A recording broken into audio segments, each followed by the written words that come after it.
What a busy day we got today. Part 2 of the concrete, and all of a sudden other guys started coming in early ahead of schedule. Let's check it out. Okay, we have our first set of stairs finished off. Those guys were troweling it there earlier. Right now, it's just giving some time to cure. This tall structure is our feature wall. Our future stairs will eventually be built and abut against this feature wall. But we get an architectural grade concrete and finish on here. I can't wait to see when the forms are stripped. Here's a second set of stairs. Notice the guys removed the center bracing to make room for themselves to work. So what happens if they first dumped the concrete in there, get the general shape of it, let it dry off a bit. Now they're just tooling it slowly. They'll go over it a couple of times until the concrete hardens up, and they'll go for a final polish. And here's how we pour concrete with a line pump. One guy's vibrating the concrete, and the rest of them are moving the hose along. The whole time concrete's being pumped through the hose, being section by section. Okay? They'll do a first pass to cover the footings, and they'll start building the heights of the wall up gradually. Once they get to the top, they throw in their anchor bolts and trowel the top surface nice and smooth. Good concrete placer will always be conscientious of the guys coming after him. Note the bases of the footings. They'll always be cleaned up nice. All the extra concrete will be removed. So when the formwork guys come back and strip it, they're not fighting around dried concrete, around all your cleats and all the formwork that needs to be stripped off. Comes off, easy.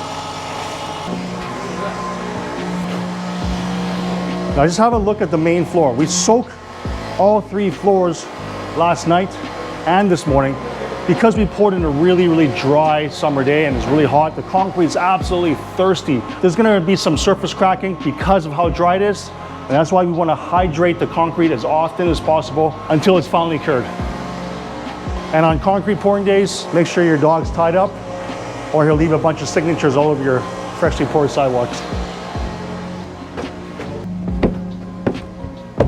When it comes to doing torch-on roofing on the flat roofs, or any kind of roofing onto wood assemblies, you gotta remember, no open flame onto bare wood.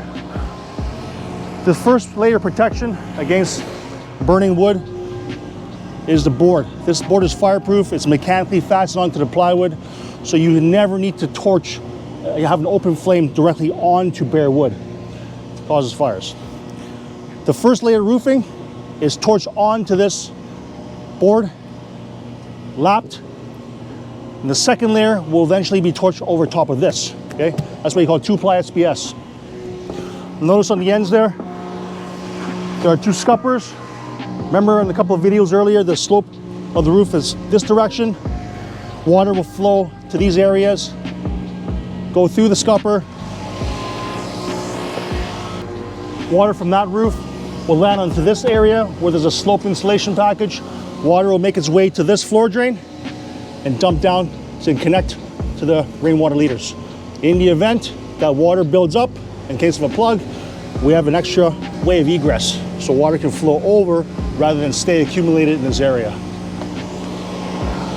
We're moving a bit further ahead, but one thing you have to keep in mind is the finishes on your house. So you always want to make sure you leave enough room between the drain of the scupper and your plywood finish, because you need to account for the materials that you'll be applying to the plywood. In this case, we need at least 2¼ inches, but we're gonna allow 3, just in case.